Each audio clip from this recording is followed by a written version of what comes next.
Welcome to another episode of A Superwoman Handbook. We are continuing our series on childhood trauma and how we all have something and we all overcome it.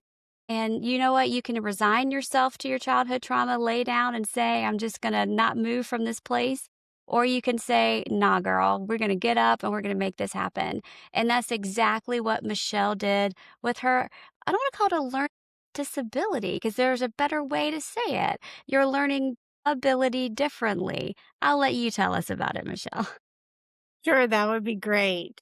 I'm so excited to have this conversation. Yes, I definitely having being diagnosed with a disability as a child was definitely a lot of trauma went with that. I can remember I was diagnosed whenever I was in kindergarten. And my teacher noticed that I really was struggling in the classroom with dot to dot pages and with tying my shoes. Anything math related was really hard for me. And my teacher recommended that I get tested for having a learning disability. And sure enough, I do. And my parents always explained it that my brain just works differently and I learn.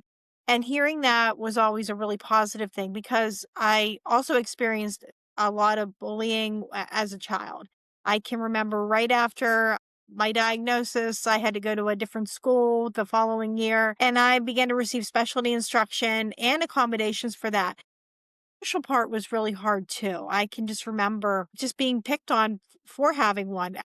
Went to a very small school district, so I couldn't hide that I went to learning support for reading, having the test read aloud to me. I was good at reading. I couldn't hide that I was struggling in the classroom for some of the classes I was in, and it was really hard. And I also had people who didn't think that I was going to be able to achieve a whole lot, even from the start. And it really even started with me. I thought that my life was always going to be really difficult and if I could just get over having this disability, everything would be perfect. And it didn't happen that way.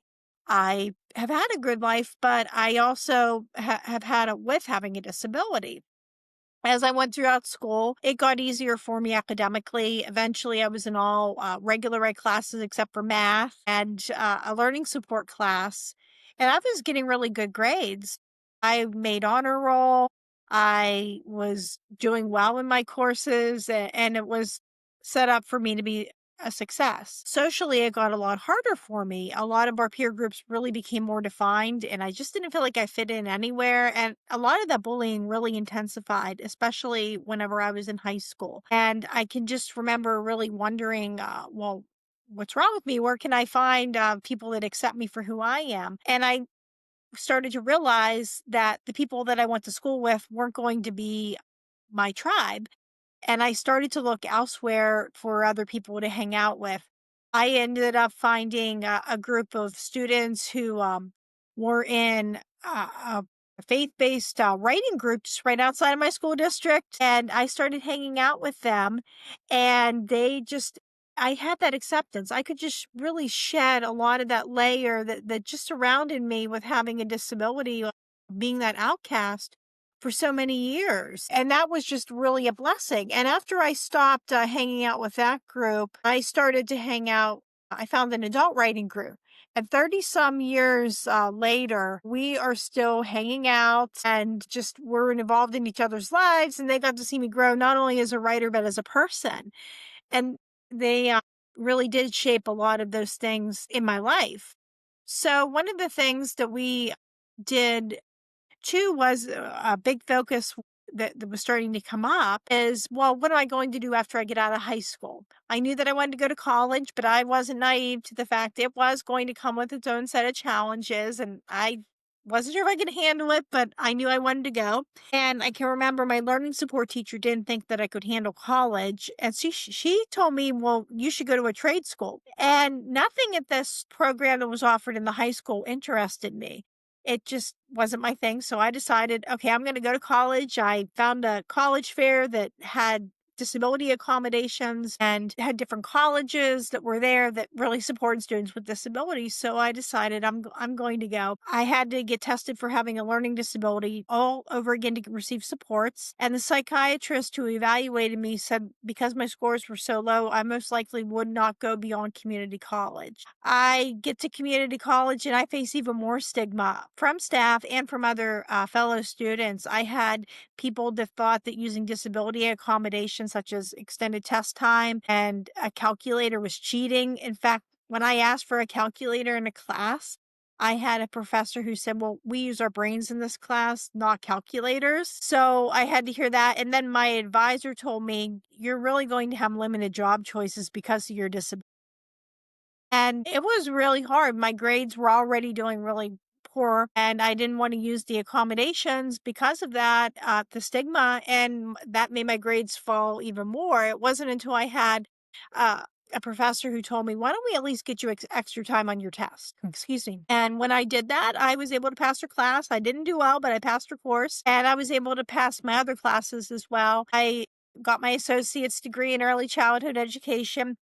I moved out on my own. I was enjoying having my independence. I still struggled a lot with purpose and definitely a lot of the scars of what happened. But I was liking being on my own because I'm unable to drive because of my disability. That's another part of it. And I was working some temp jobs and just enjoying that. And I always wanted more for myself though. And be careful what you wish for, as the old adage goes, because it just might come true. And for financial reasons, I had to move back in with my parents. And that was really tough as an adult to have to kind of move back in with them. And I thought, but the good that came out of it was I thought this is the time to just see about going back to college. Let's go to university. My job was downsizing at the time, and I was really lucky that I found a program that had the least amount of math and science possible. It had disability accommodations, and most importantly, I had that courage to advocate for myself. I would go up to my professors at the end of class and or whenever I started a new course and I would introduce myself and I would say that I had a learning disability and these are the services that I would need. And most were so kind and understanding and went out of their way to be helpful. A couple didn't quite get the memo, but I knew how to handle it at that point. And I did so much better. I made dean's list for a semester. The grades really improved. And I was able to graduate with a bachelor's degree despite being told I couldn't do that. And after that, that's when a lot of my confidence really started to grow. I also, after college, I ended up trying really hard to find, it took me a while to find a job that was disability friendly. There was a lot of places that said they were, but they really weren't. I've been working with the school district for over 14 years now, and I really enjoy working with students as a paraeducator. I also got a chance to get married and achieve my lifelong dream of becoming a published author. Right after I got married, we bought a house, and I was also diagnosed with limited hand dexterity in both of my hands. And after that, I couldn't unlock the door. And I was so frustrated with that I wrote it. There was a call on the mighty, what's a seemingly easy task for other people, but it's really hard for you with your disability. And I wrote about it and it got published and I had such a great response from other people. And it encouraged me to write other articles and it encouraged me to start my own blog called Michelle's Mission, where I write about my life with a learning disability and I use a lot of nature metaphors. And I also feature my photography. Since I'm not able to drive because of my disability, oftentimes I might have to walk to get somewhere and I get to take pictures of flowers when I'm on that walk. And people say, "Well, you bring out the details in a flower that I would miss." And I literally get that chance to stop and smell the roses and take that picture. And rather than being sad, I'm I'm glad I have that opportunity because otherwise there's so many things in my life that I would miss. I love that you kind of point out that I don't want to say silver lining, but that is a gift that Mhm. when you're rushing by and speeding by, and I was thinking about that when I was walking my dog earlier. She was sniffing and getting into stuff, and I was like, "Oh, that's a pretty flower." And I took a picture of it with my phone to see what it was called, and I would have never done that. And now I'm trying to figure out where I can put it in my yard and all that because I zip by that flower 2, 3 times a day in my car, but I never have noticed how beautiful it is. Exactly. It's all those details that you're focused on the road as you should be, but you miss so many things. And our world is such a gift that we Yes. don't we look at it as so often we look at it as something to survive and just get to the end of, which what is the end of? I mean that's such an open-ended question, but we're rushing through and rushing by and not enjoying these things that are right here for us just to get to the end. And so kind of going back to when you were at school, how did you find that? To me, when I hear stories where you're not supported by the adult figures around you, those to me are the most heartbreaking because those are the figures you look toward to give you that strength and support and model that it's okay. You're going to get through. I'm an adult. I've gotten through a bunch of shenanigans in my life and you are too. And when you don't have that modeled behavior, what did you look to? What did you dig in yourself to get through that? Really blessed to have great parents that never gave up on me and advocated for me and really explained a lot of that to my disability to me. There was one person though that was an adult in our school that really did make a difference. There was a student teacher that was in one of the learning support classes, and she told me that I could go to college because I knew how to study. And I said, "Well, I have this disability and everyone doesn't think it's a great idea." And she said, there's people that are at college at my school and they have remedial classes. It's a possibility for you. And that was sometimes the voice in my head that I heard when it got really difficult. Also, my writing group with my friends who were just a few years older than I was really wonderful too for encouragement. They were the ones who really encouraged me to write about having a learning disability. And for a lot of years, I didn't take that seriously. I wrote some other poetry and some other stuff I would not want to read today, but they could see the story in me. They could see the potential. And even when I was struggling at college, sometimes they obviously couldn't change the situation for me, but they could be my friend. They could give me funny books and make me laugh. And that's something that I think was important too in my life.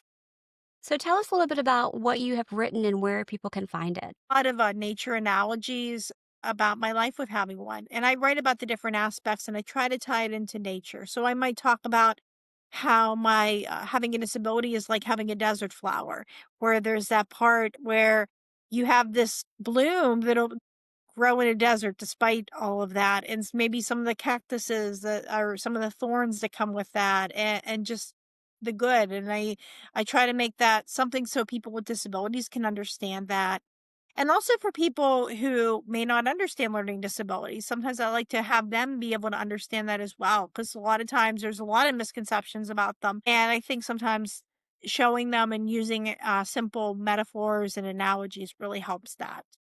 Glad you bring that up because so often, if we haven't experienced something ourselves, it's Hmm. difficult to be empathetic and know how to properly support someone who is Right. dealing with whatever that is. And so, where can folks find your writings online if they wanted to read them? Sure. I'm at www.michellesmission.com. Perfect. I love that. And one other thing I was kind of curious about with your story when you're talking about going to college, were you able to kind of choose what you wanted to do? Or was there, like, a lack of a better word, a menu of things they said, this is what, choose something off this menu because you have a disability?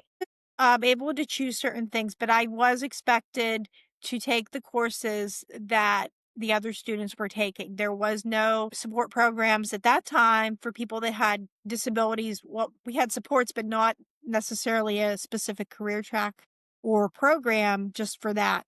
However, there are ways to work around things. I can remember when I was at community college and I had to take the prep math course to get to algebra, and I just couldn't pass it. I was going for tutoring, I was working really hard with the professor, I was going to class, using all the services, and I couldn't pass it. So I requested a waiver for the class, and I had all the paperwork backed up, and I was able to take another class in place of that.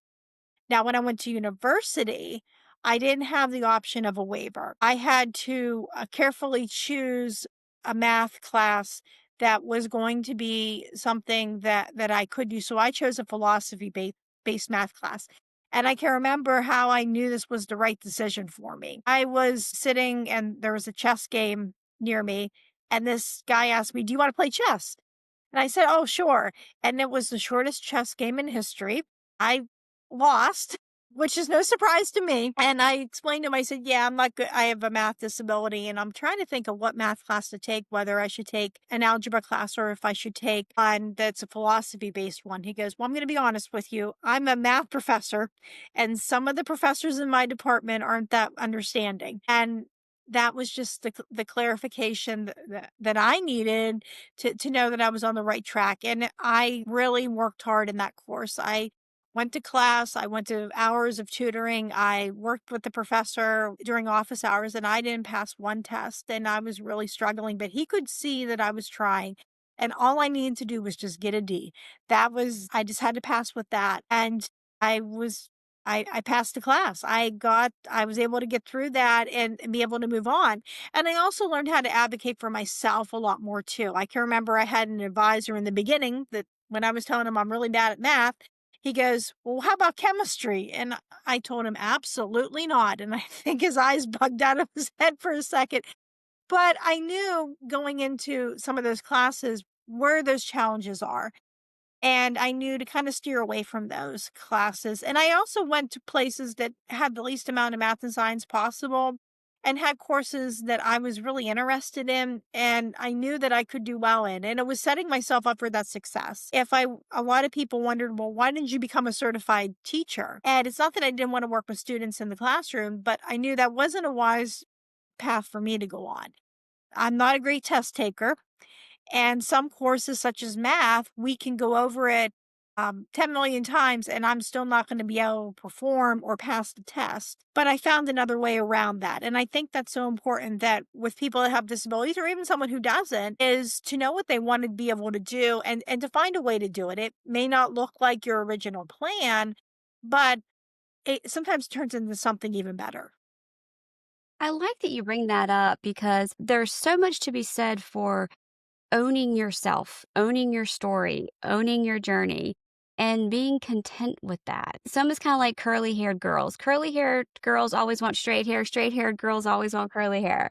And, at 5 feet tall, I want nothing more than to be like a pro basketball player, but we can't help, the package that God made us in, and we were made in this package for a specific purpose, and for that whatever that is in your life. And if you were meant to be a pro basketball player, you would have been made tall. And so I just try to remember that but when I get frustrated or jealous of other things that I am not physically able to do, I'm not Simone Biles. I'm not, going to do that.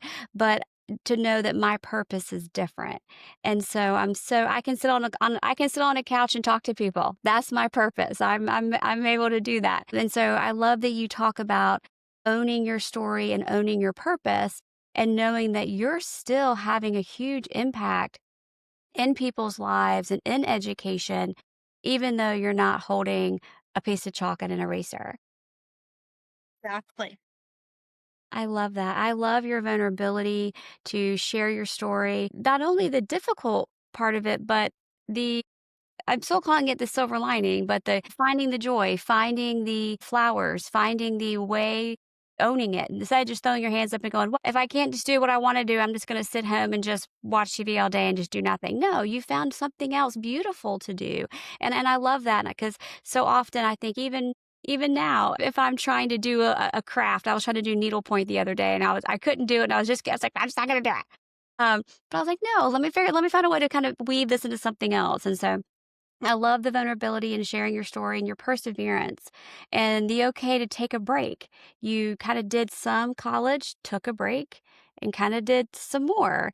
And not everything has to follow just these prescribed timelines and these prescribed ways. And it's not failure. You're just doing it at your own pace. And I love that you kinda just talk through that, and before I let you go, because I know it's our Saturday, you were so kind to reschedule with me, and where do you see yourself? Like, what is your goal? What is your next step in your life? The next steps is I would love to write books about learning disabilities too, and really educate people through them. And some definitely just like maybe through fiction or just an autobiography or a memoir where I can write about my life so I can help other people that have disabilities. I love that. Thank you again, Michelle. It was such a joy to chat with you today. Thank you so much.